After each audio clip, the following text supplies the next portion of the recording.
On peut regarder un film, on peut aller sur un social network et on va pouvoir aller passer du temps dans le métaverse. Simon Berger-Perrin, je suis le Chief Experience Officer chez The Sandbox.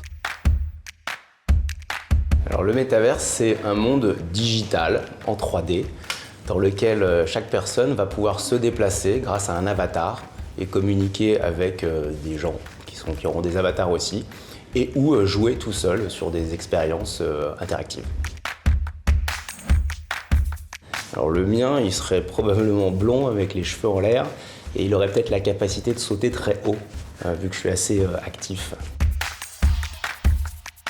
Alors la révolution technologique dans le métaverse, il y en a deux. La première, c'est qu'on a les outils aujourd'hui qui permettent à n'importe qui de créer un monde virtuel. Donc il n'est plus besoin d'avoir un studio de 300 personnes et des millions pour pouvoir créer une expérience. Donc ça, c'est la nouveauté qui permet un bout du métaverse. Et l'autre, c'est la blockchain, qui permet d'avoir des métaverses où les participants créent et possèdent tous les objets avec lesquels ils interagissent. Le but et mon rôle chez The Sandbox, c'est de rendre accessible le métaverse par tout le monde, donc en simplifiant vraiment l'accès à l'inscription. Se créer un compte doit être aussi simple qu'aujourd'hui sur des sites classiques. L'interaction au sein du jeu doit être très simplifiée, donc il va falloir qu'on se débarrasse à terme des claviers pour arriver à se déplacer de façon un petit peu autonome. Le métaverse, ça va être un peu comme tous les moments de passe-temps. On peut regarder un film, on peut aller sur un social network et on va pouvoir aller passer du temps dans le métaverse. Donc les marques ont intérêt à être présentes là où les gens sont dans leur moment libre. Donc les marques ont tout intérêt à se retrouver dans le métaverse. Ensuite, les marques de mode, évidemment, sont impactées parce que dans le métaverse, j'ai un avatar, j'ai des attributs et donc je vais pouvoir m'habiller, me démarquer des autres en achetant des vêtements de marque si possible.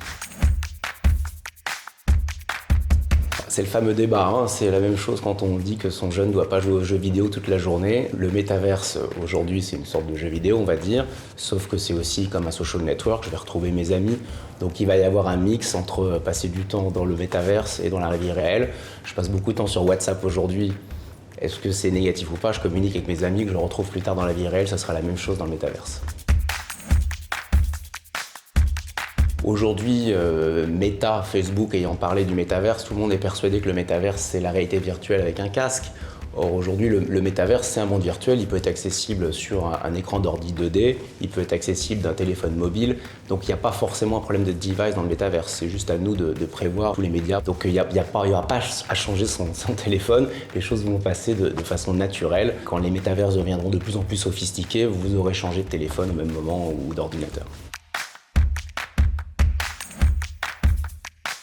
Alors pour les product people, tout le monde ne va pas travailler dans un produit métaverse. Il va falloir penser son produit pour pouvoir interagir potentiellement avec le métaverse. C'est-à-dire qu'on peut imaginer se dire dans mon produit, quelle est la part que je dois rendre accessible dans un métaverse si mon user se retrouve dans un métaverse. Ça peut être en pensant à un NFT qui va donner des goodies dans le métaverse. Donc il y a un petit côté connexion au reste. Mais sinon, voilà, c'est plus pour le product owner, c'est plus le Web3 et tout ce qui est blockchain et les NFT qui vont impacter son produit. Les pain points, c'est surtout l'offre qui n'est pas encore complètement là. Meta a annoncé, mais tout le monde n'y a pas accès du jour au lendemain, il faut un casque. Nous, The Sandbox, on est en train de préparer la communauté, tout le monde travaille à créer ce métaverse, mais on n'est pas encore ouvert. Donc je ne pense pas qu'il y ait un frein, je pense juste que quand ça va arriver, tout le monde pourra joindre assez facilement. Il y a la crypto, il faudra créer un wallet, et ça, on va simplifier l'expérience pour ça.